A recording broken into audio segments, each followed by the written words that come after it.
Alegria sempre renovada por estarmos aqui mais uma vez. Eu creio que foi em julho, acredito, no ano passado, e honrado por estar aqui de volta e atento à recomendação, advertência mesmo de Francisco Cândido Xavier, que, num certo momento daquela exemplar existência, asseverou: a missão fundamental da Casa Espírita é divulgar o Evangelho de Jesus com a maior simplicidade possível. Caríssimos,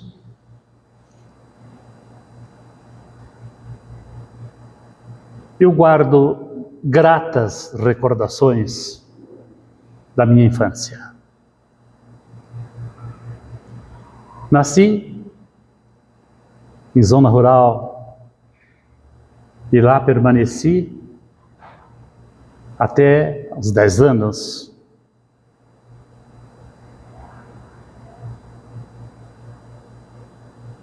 Num sítio de uma cidadezinha aqui no norte do Paraná.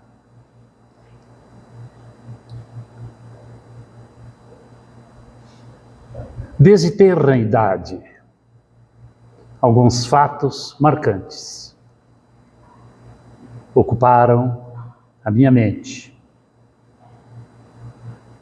Eu não tinha ideia de que, mais à frente, já com poucos e brancos cabelos, eu viesse me recordar com tanta precisão deles para ilustrar as minhas apresentações, as minhas palestras.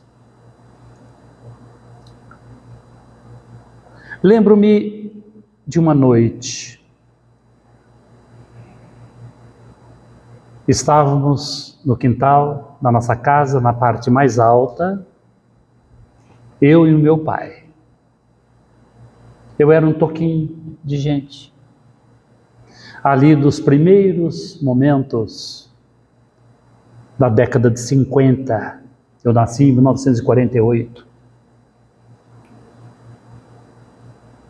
E observávamos a beleza de um céu sem nuvens e sem as interferências artificiais. Não existia eletricidade ali, rodovias, casas perto. E acho que até a lua resolveu ir brilhar em outras paragens.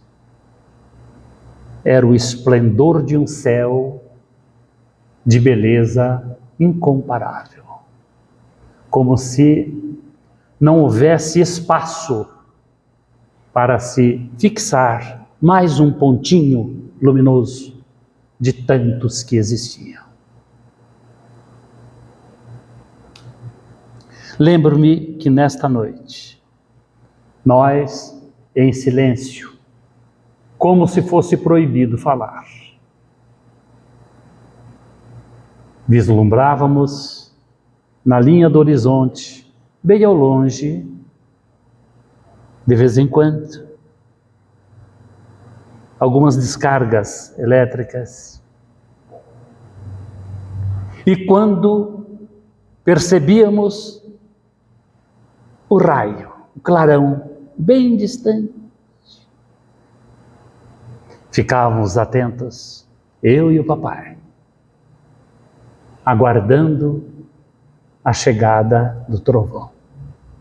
Demorava um pouco. E quando chegava, quase imperceptível, dada a distância, aquele olhar que trocávamos, eu e meu pai, num certo conluio. Ouviu? Ouvi. Mas tudo em silêncio. Bem mais à frente, já nos bancos escolares, aprendíamos o básico ali de física, né? A questão da velocidade, propagação da velocidade do som e da luz.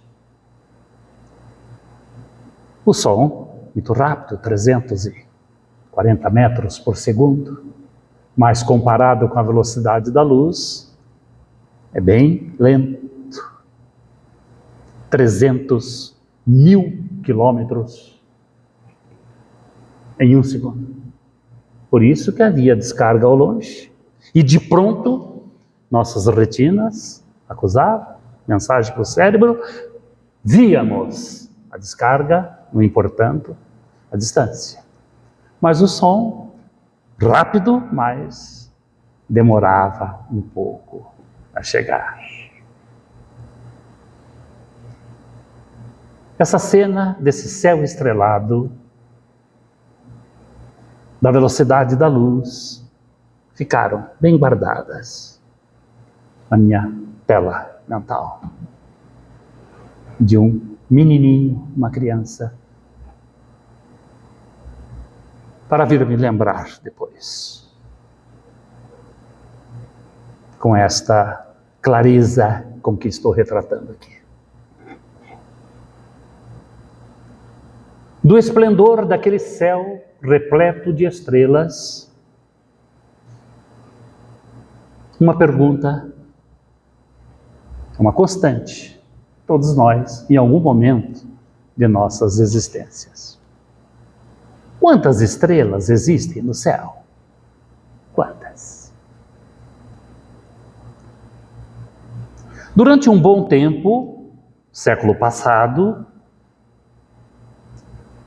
a ciência ficou com um número de 100 bilhões de estrelas, compondo a Via Láctea, a nossa galáxia. O imenso prato, um disco repleto de estrelas, guardando uma forma mais ou menos arredondada, com desenho espiralado, e abrigando esses bilhões de sóis. O nosso Sol é uma dessas estrelas. Pouco mais à frente, pós-guerra, a chegada do homem à Lua, marco grandioso para a humanidade. A astronomia passou a se utilizar de um outro número, 150 bilhões de sóis. E já na virada para o século XXI, esse número salta com os recursos da astrofísica para uma projeção de 200 a 400 bilhões de sóis. Vamos resumir um pouquinho isso aí e nos utilizarmos de um número. A Via Láctea abriga seguramente um número não inferior a 200 projeção, 200 bilhões de sóis. O nosso Sol é uma delas, compondo este imenso prato no universo. Uma outra pergunta que costumamos fazer é: qual a estrela mais próxima do nosso Sol? De nós, aqui da Terra. Fácil de responder. Aí não é nenhuma projeção, fato, constatado, cientificamente. Alfa de Centauri, que na realidade são 3 estrelas. A mais próxima está a 4,2 anos-luz. Ou seja, se dispuséssemos de um aviãozinho, só na imaginação, viu, gente? Que se locomovesse no espaço a 300.000 quilômetros por segundo. Não é 110 km por hora na Anhanguera, ou como você pediu que acelerasse aqui. Não foi? Não. Tampouco cerca de 900 km por hora, uma viagem de avião, transpondo o Atlântico, numa viagem internacional. Não. 300 mil quilômetros por segundo nesse aviãozinho. Para ele chegar na estrela mais próxima, ele demoraria 4 anos e alguns meses. Uma outra pergunta é: e de um ponto a outro desse imenso disco, a Via Láctea? Nós estamos num lugar aqui. De um ponto a outro, com esse aviãozinho que nós estamos nos referindo aqui, quanto tempo demoraria? Ou seja, numa locomoção, olha que absurdo, em linha reta no espaço. Isso não existe. Mas é só na imaginação. Comparando com uma cidade, que normalmente guarda uma forma arredondada, somente vista do alto, voando, né, de avião. Que cidade é aquela? Aquela é Pirassununga. E aquela que passou? Porto Ferreira. E Limeira, onde é que está? Limeira é maior. Etc. Imaginemos de um ponto a outro dessa cidade, passando pelo centro da cidade com o nosso aviãozinho na Via Láctea. A astrofísica projeta um tempo medido em anos-luz. 100 mil anos-luz viajando a 300 mil quilômetros por segundo. Só mesmo na imaginação. Antes de pararmos por aí, por 2 motivos. Não é a proposta da palestra hoje, não. Astronomia. Nem eu sou a pessoa qualificada para isso. E temos que parar também por outro motivo. É o que eu sei. Também não sei mais nada além disso.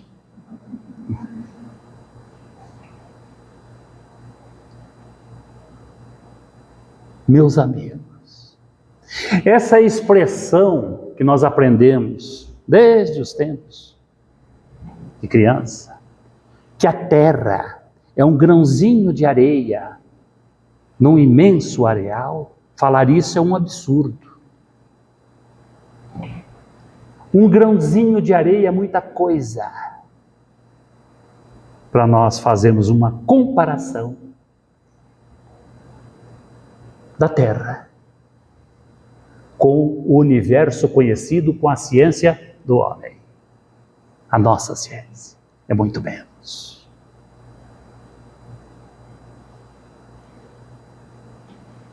Mas é a nossa terra, é a nossa casa, é a nossa morada abençoada. Que no dizer de André Luiz, Chico Xavier, é onde merecemos estar. Nós e alguns bilhões de espíritos. Dizem os entendidos, querendo chegar logo, logo à casa de 8 bilhões de espíritos. 7 bilhões e meio já tem algum tempo. De encarnados e um número bem maior de desencarnados, compondo esta bolinha minúscula sem nenhuma expressão astronômica. Mas tem toda a expressão, porque é a nossa casa, é a nossa morada. E no dizer, André Luiz, além de estarmos aonde merecemos, é onde encontramos o que necessitamos para que se verifique o nosso crescimento moral, intelectual, espiritual. Se remontarmos um pouquinho das páginas da história, nós iremos constatar que em momento algum, desde a formação do planeta, desde que o hominal passou a compor, a população dos seres inteligentes, nesta bolinha que vista do alto é azul, a nossa morada, a nossa terra, em momento algum, deixou de receber da alta espiritualidade, do governo dos mundos, o olhar grandioso e magnânimo para alavancar o progresso dos componentes, dos moradores desta bolinha e da bolinha como um todo no concerto dos mundos.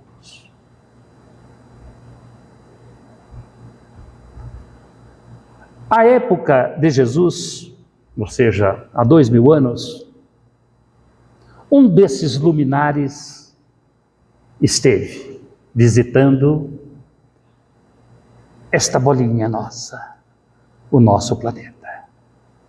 Entre tantos outros. Lá na Palestina, a época de Jesus. Esse espírito estava se despedindo de mais um mergulho carnal, já idoso, e Jesus estava chegando.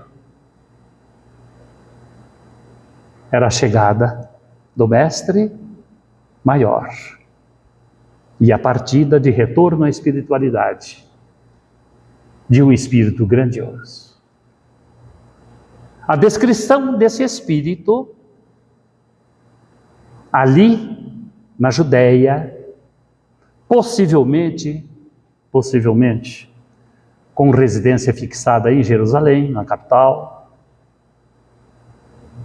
nos é dada pelo evangelista Lucas, no capítulo 2 do seu livro, a partir do versículo 20, que sugerimos a leitura, releitura. Lucas 2, a partir do versículo 20. Fala-nos Lucas, o mesmo Lucas que definiu Estevão como um moço que parecia um anjo. Que autoridade para falar isso aí? Estevão, desprezado, agredido em pleno sinédrio pela classe dos donos da verdade de então, e é definido por Lucas como um moço que parecia um anjo. Daria outra palestra, Valdinei, a descrição disso sobre a ótica da doutrina espírita. Este Lucas define esse espírito ali em Jerusalém como um homem justo e bom. E o Espírito Santo habitava com ele. Na nossa linguagem, no nosso entendimento.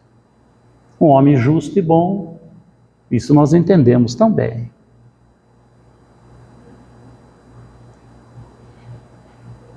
E o Espírito Santo habitava com ele, ou seja, ele, dada a sua estatura moral e espiritual, se relacionava com a alta espiritualidade.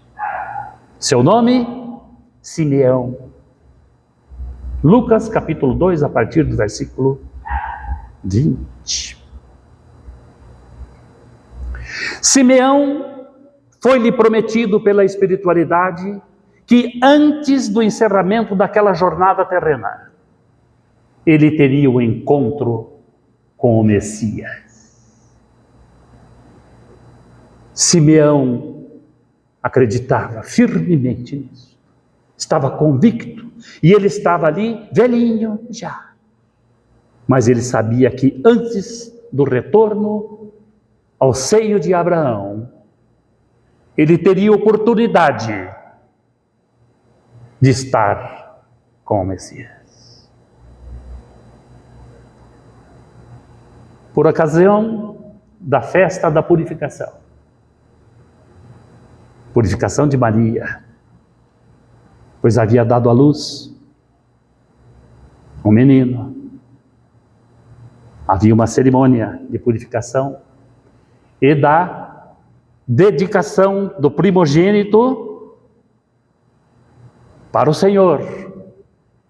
Estas cerimônias se faziam após a circuncisão, outro preceito do judaísmo. Isto feito, Maria e José se dirigem a Jerusalém.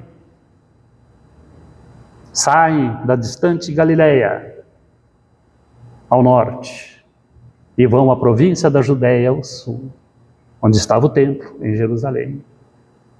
E Simeão, intuído pelo alto, foi até o templo.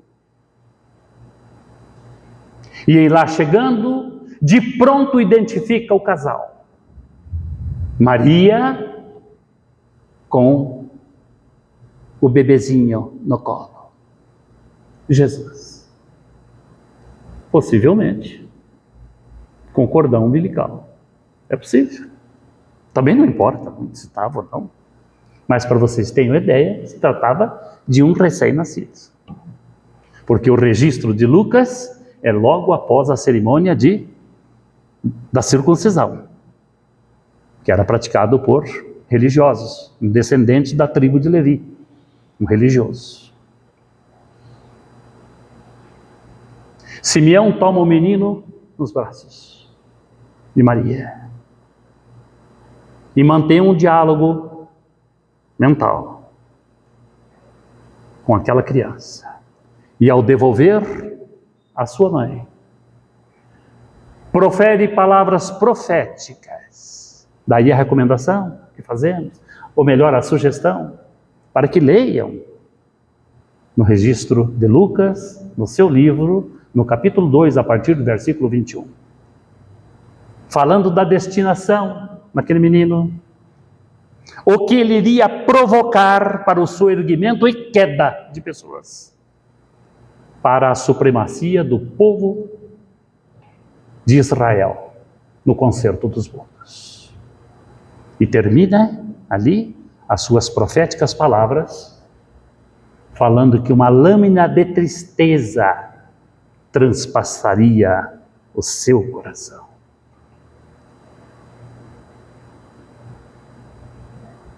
Simeão, em seguida, retorna à pátria espiritual, sabendo que teve nos braços o Messias prometido pelos seus antepassados. Se continuássemos a falar aqui da visita, que esta bolinha que vista do alto é azul, recebeu de luminares, seria falar de muitos deles, de vários lugares. Por exemplo, durante 3 séculos e meio, ali, pós-término da Idade Média, com movimentos grandiosos que o planeta recebeu, literários, artístico-culturais, em destaque o iluminismo, século XVII, século XVIII, século XIX,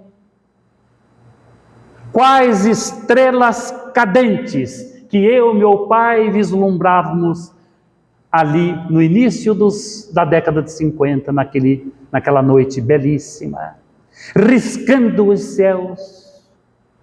Esses espíritos habitaram aqui o planeta.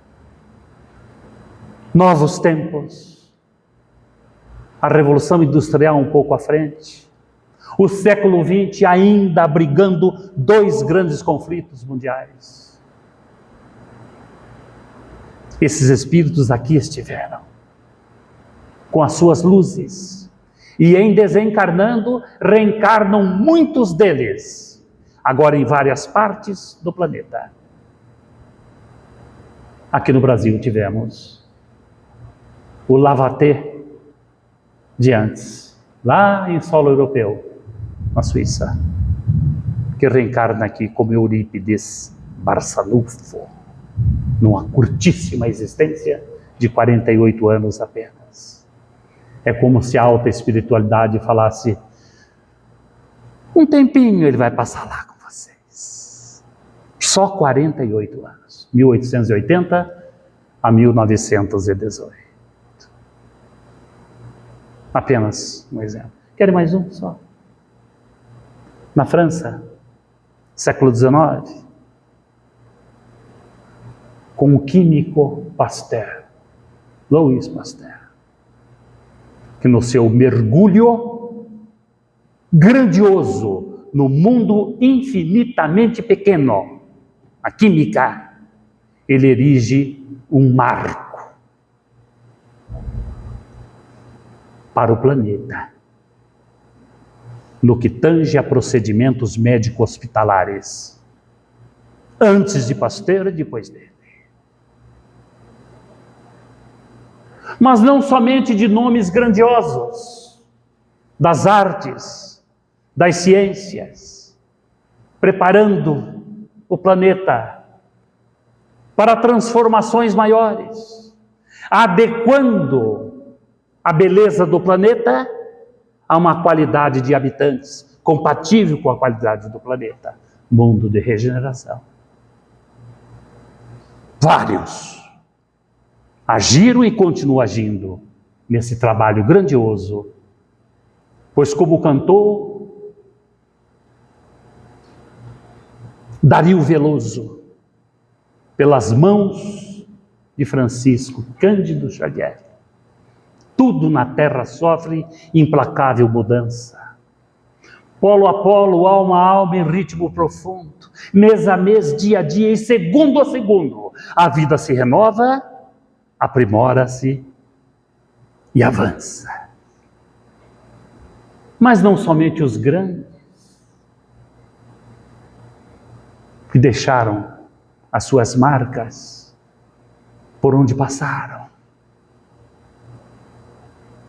Aqueles outros, muitos anônimos, menores, mas de corações transformados, que aprenderam a sublimar aqui na usina do sentimento, coração, aquilo que é engendrado aqui no pensamento. Nos últimos momentos do século XIX, quase na virada para o século XX, reencarna lá no Rio de Janeiro um menino. Família humilde, simples. O pai desse menino era um funcionário dos Correios, morava no subúrbio do Rio de Janeiro.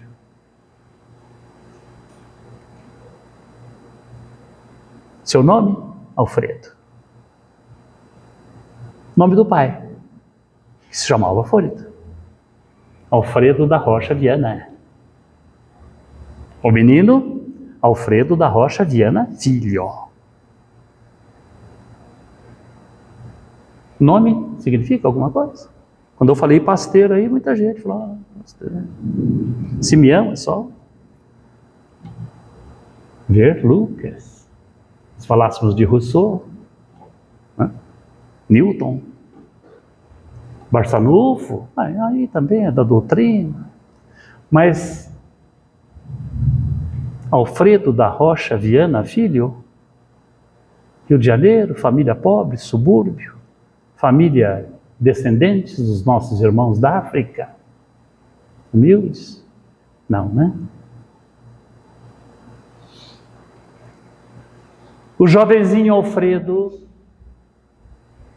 aprendeu a se recolher cedo, em casa, dormir mais cedo.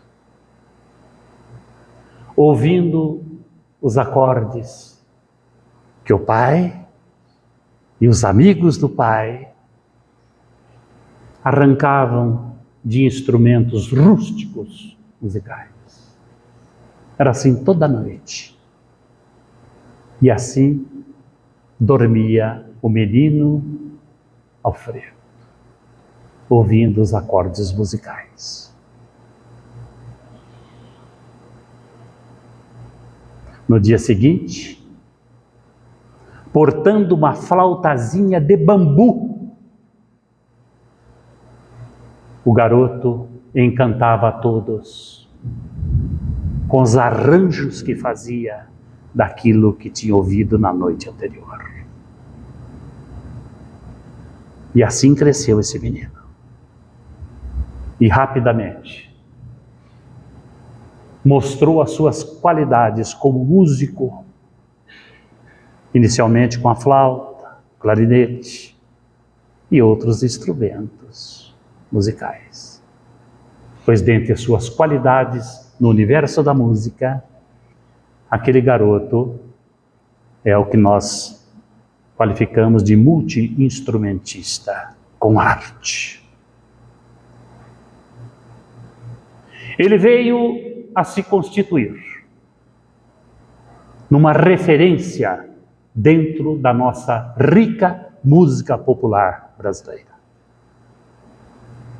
Não com o nome de Alfredo da Rocha Viana Filho, mas com o apelido que a avó lhe deu.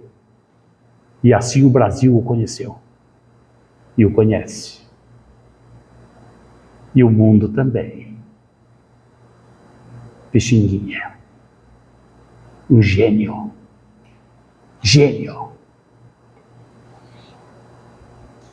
tido como o paizão da música popular brasileira. Não nos propomos aqui a falar de sua arte. Não seríamos a pessoa indicada para isso. Mas de um coração grandioso, acordado para a grandeza da vida, a visão humanista daquelas pessoas que são pautadas por comedimentos de toda ordem, sem levantar a voz, sem apressamentos, sem atropelos, e com uma capacidade esplêndida de entender os outros. Vamos trazer aqui alguns exemplos do nosso Pixinguinha, ser humano, a pessoa. A arte dele, o Brasil fala por si e agradece por si. Só para dizer que não falei nada, deixa eu ver o tempo. Carinhoso. Composição de Pixinguinha. Ele compôs Carinhoso em 1920. E a exemplo de tantas outras composições, foi para uma gaveta. Gente, nós estávamos em 1920, ele tinha pouco mais de 20 anos. Antes de encerrar a década de 20, Carinhoso recebe uma gravação instrumental, não havia letra, só a melodia. E em 1936, ou seja, 16 anos depois da composição original dele, Carinhoso recebe a letra que o Brasil canta até hoje. Meu coração, não sei porquê, bate feliz quando te vê. Viram como é que começa? Meu coração. E termina com meu coração. Ah, se tu soubesses como eu sou tão carinhoso e o muito, muito que te quero. E como é sincero o meu amor, eu sei que tu não fugirias mais de mim. Vem sentir o calor dos lábios meus, a procura dos teus, vem matar esta paixão que me devora o coração, e só assim então serei feliz, bem feliz, meu coração. Esta letra é de João de Barro, o rei das marchinhas, que foi parceiro em uma música do imortal, do mundial Charles Chaplin, com Luzes da Ribalta, letra aqui no Brasil. Não é versão, é letra dele mesmo, do Braguinha. Aí o casamento perfeito, da letra de um gênio com a composição de outro gênio, e o Brasil inteiro canta o Carinhoso. Um dos poucos autênticos sucessos internacionais da nossa rica música popular brasileira. Tem poucos, conta-se nos dedos da mão. Carinhoso é uma delas. Vamos a alguns fatos sobre o nosso Pixinguinha. Houve um momento que ele, casado com a dona Bete, eles decidiram, os dois, comprar uma casinha lá no subúrbio do Rio de Janeiro para socorrer uma pessoa. Quem era essa pessoa? Uma mulher que estava num quadro muito difícil da sua vida. Pobreza extrema, tinha nada. Uma casa, pelo menos, simples, no subúrbio, mas uma casa. E ele comprou o Pixinguinha, nunca foi um homem rico, mas comprou. Com assentimento da dona Bete, sua esposa. Esta mulher foi uma companheira dele de outras épocas mais recordadas. O casamento não seguiu, houve a separação. E ele, tomando conhecimento da situação que passava aquela mulher, penúria extrema, ele comprou uma casinha com a ajuda da esposa, com a dona Bete. Detalhe, ele, com a esposa, a dona Bete, pagavam aluguel nesta época. Eu pergunto, poucos fazem isso. Tem gente que faz isso hoje em dia? Pagando aluguel e comprar uma casa para uma pessoa que foi companheira em tempos recuados. A visão de Pixinguinha era esta. Eles poderiam continuar pagando aluguel, mas ele trouxe algum conforto para aquela mulher que sofria muito. Vamos mais? Um dia, a dona Bete enfermou. Doença grave. Foi internada num hospital no Rio de Janeiro. Todos os dias, no horário previsto para visitas, Pixinguinha arrumava-se, barbeava-se, trocava-se, é indefectível gravatinha borboleta, adquiria flores e ia visitar a esposa. Acontece que o Pixinguinha ficou doente também, problemas cardíacos, foi internado no mesmo hospital. E todos os dias, no horário de visitas, ele ia buscar forças. Daria outra palestra. Aonde que certas pessoas conseguem essas forças? Internado num hospital. Para se levantar, se barbear, se trocar, tirar a roupa do hospital, o pijamão do hospital, colocar terno, gravata, encomendar flores e visitava a esposa como se tivesse vindo de casa sem ela tomar conhecimento disto. Imagine a cena. Ai, bem, tudo bem, e você? Como é que vai? Como é que está a nossa casinha? Está lá esperando você, querido. Você tem se alimentado bem? Estão lavando bem suas roupas? Você tem se alimentado? Você tem molhado as plantas? As plantas, está tudo certinho, está tudo em ordem, esperando você. Ela não retornou. A missão dela terminaria ali no hospital, doença grave. Mas assim ele fez, enquanto ela viveu, inclusive na condição de internado também. Este era o Pixinguinha. Querem mais? Para falar de coração transformado, ou num processo grandioso de transformação? Um dia ele estava retornando para a casa dele,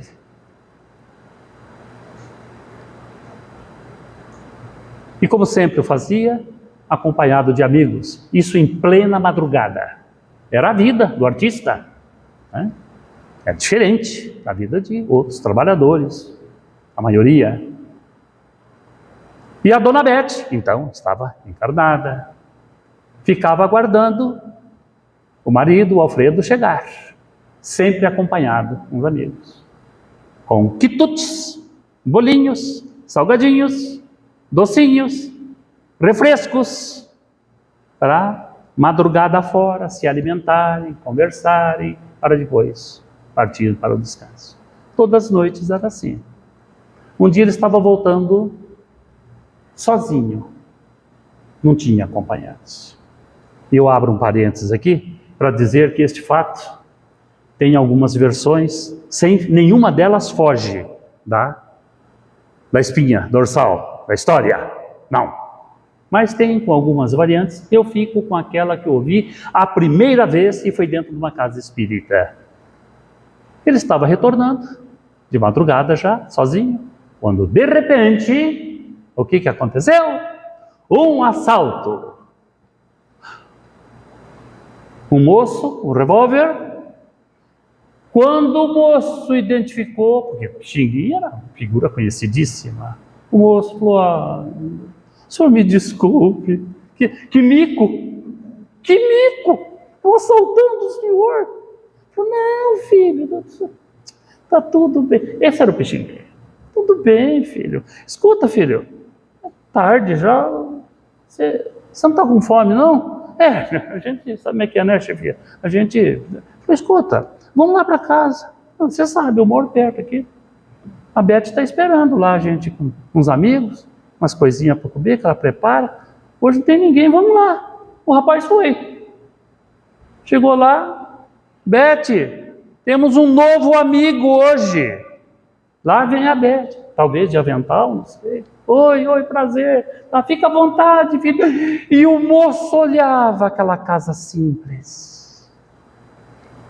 Mesa com toalha, cortininha arrumada, o cheiro, os quitutes, tudo no seu lugar, limpo.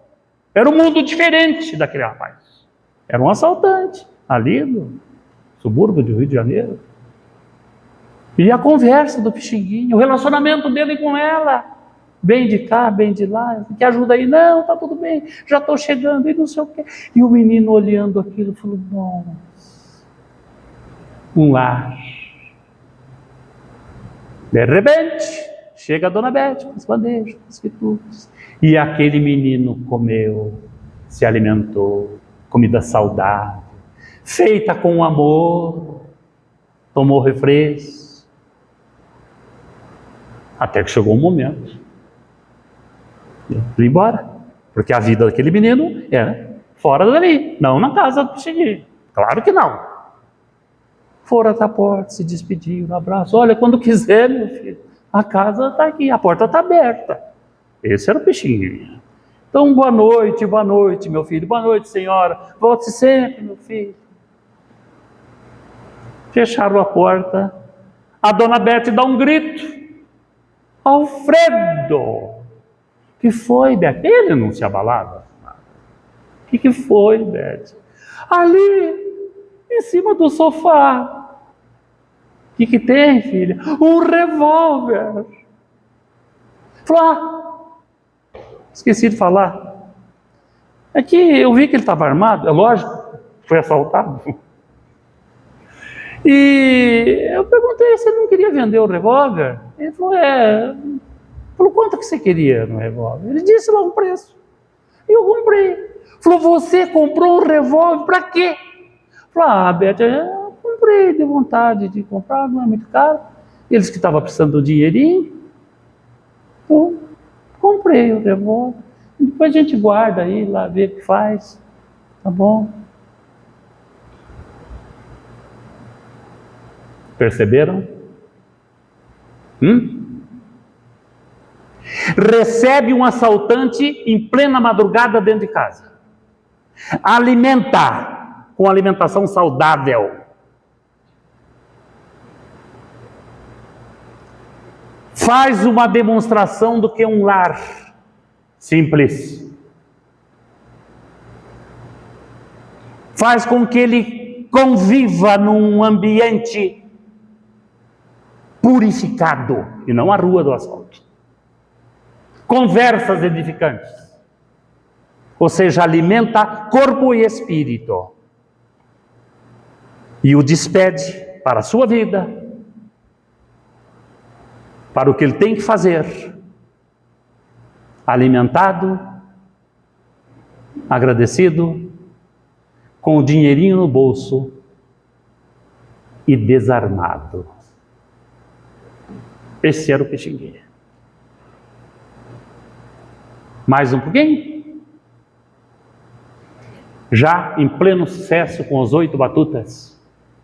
Os 8 batutas deixaram Paris boquiaberta com a arte daqueles 8 músicos brasileiros. Para o incômodo dos donos da verdade, os puristas aqui, por se tratarem de negros. Que absurdo, gente! E Paris, a cidade de luz, não entendia como que 8 músicos faziam aquilo que eles fizeram.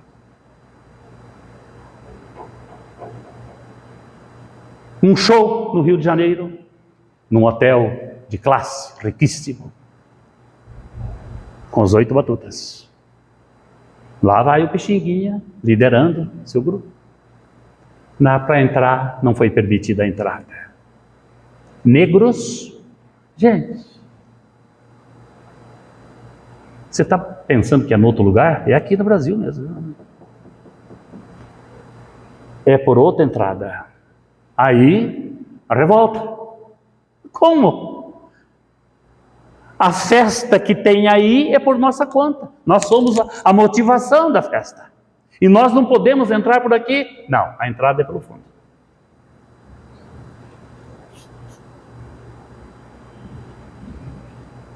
Então vou embora, não sei o quê. Gandhi fez isso, né? No Vaticano.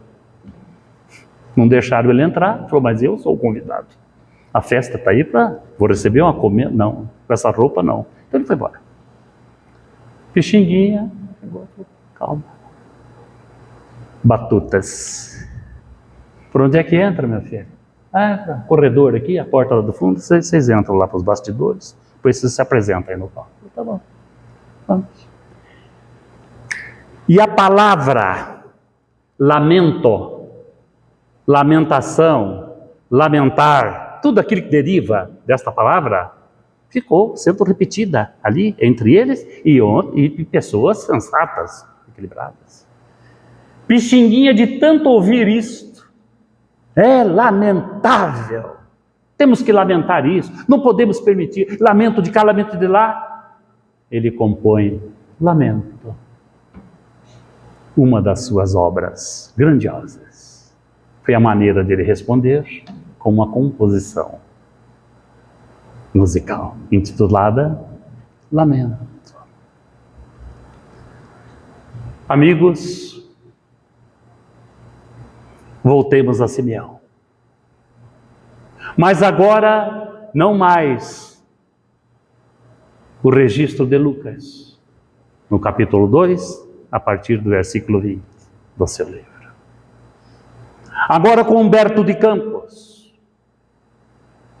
que chega até nós, pelas mãos de Francisco Cândido Xavier, na obra Pontos e Contos, capítulo 25, Simeão e o Menino. Naquele momento que Simeão pega o bebê no colo, relata-nos a dupla Humberto de Campos, Chico Xavier. Ele se afasta e vive ali um drama. Porque apesar da estatura moral e espiritual de Simeão, um homem justo e piedoso, e o Espírito Santo habitava com ele, mas ele não entendia, ele estava encarnado. São os óbices, as barreiras da carne, do corpo físico. Ele não entendia como é que iria se processar aquilo que ele sabia que iria acontecer. Como esta criança, esse bebê, filho daqueles 2 que estão lá, pessoas, um carpinteiro, lá da distante Galileia, da obscura Nazaré, sem relacionamentos importantes, sem recursos materiais, sem contatos com o sinédrio, com a classe sacerdotal, até mesmo com representantes do governo de Roma, do Império. Como que isso vai acontecer? Como que vai se verificar a supremacia do povo de Israel? Esse menino, ele não sabia. E quase num conflito, sem demonstrar, ele devolve a criança para a mãe e profere aquelas palavras que já tivemos oportunidade de falar um pouco aqui. Simeão retorna à pátria espiritual em seguida. E como ocorre com todos os espíritos evoluídos já, de corações preparados, dá o último suspiro aqui, o último arfar, com o corpo físico, e o outro já é no plano espiritual, com lucidez relativa, sem tormentos, sem sobressaltos. É só ler Kardec, Céu e Inferno, segunda parte, Espíritos Felizes. É assim a transição. E Simeão, no plano espiritual, recorda de pronto o encontro que teve com Jesus. O seu drama, ele queria saber como é que iria se processar essa transformação, a supremacia do povo de Israel. E ele percebeu, lá no plano espiritual, relata-nos Humberto de Campos, que o bebê Jesus, no seu colo, junto ao seu peito envelhecido, não o deixou sem resposta, pois com a mãozinha direita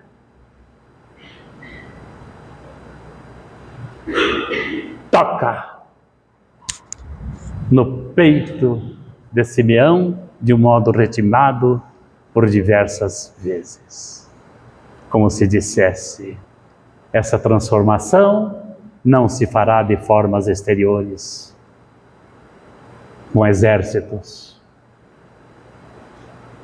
com bombas, com sangue, representando governos, tentando sobrepujar outros governos. A transformação sob a liderança de Jesus se fará no coração de cada um, na transformação íntima de cada um. Foram as pancadinhas que Simeão se lembrou ter recebido nas mãozinhas de um bebê no seu peito envelhecido. A questão é: e nós?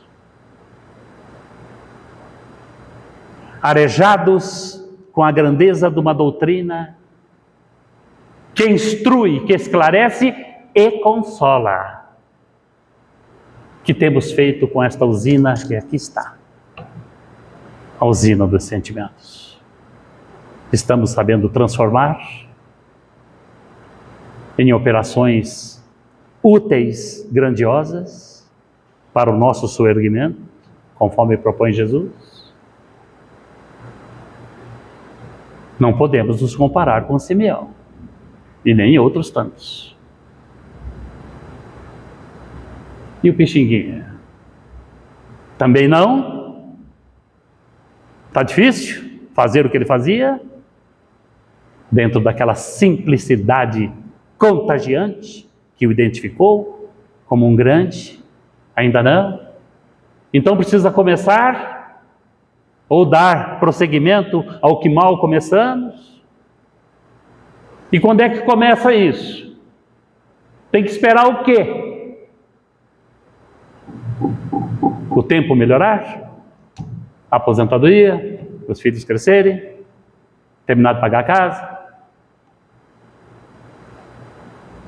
Para dinamizarmos isso? Tem data? Tem. E o momento é: enquanto estamos aqui, nisto, cada um no seu momento evolutivo. Pois tudo na Terra sofre implacável mudança, polo a polo, alma a alma, em ritmo profundo, mês a mês, dia a dia e segundo a segundo. A vida se renova, aprimora-se e avança. Temos contribuído para isso? É enquanto estamos aqui. A começar dentro de casa.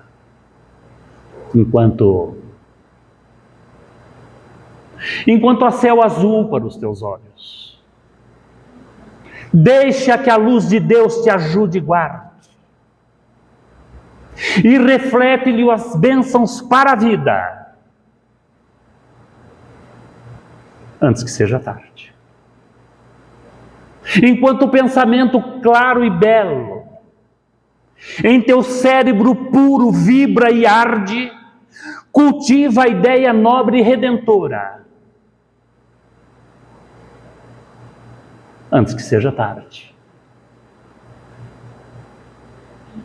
Enquanto moves tuas mãos robustas, estende o bem e serve sem alarde, e ajuda a todos generosamente. Antes que seja tarde. Enquanto a boca lúcida te exprime, foge a treva maligna e covarde, e esquece o verbo deturpado e louco. Antes que seja tarde. Apesar da dor, do pranto, do sofrimento, não permitas que a tua fé sublime te abastarde. Abraça a luta e segue para frente. Antes que seja tarde. Não esqueças que o túmulo te espera, sem que a pompa terrena te resguarde. Busque em Cristo a vida soberana, antes que seja tarde. União Espírita de Iracemápolis, muito obrigado.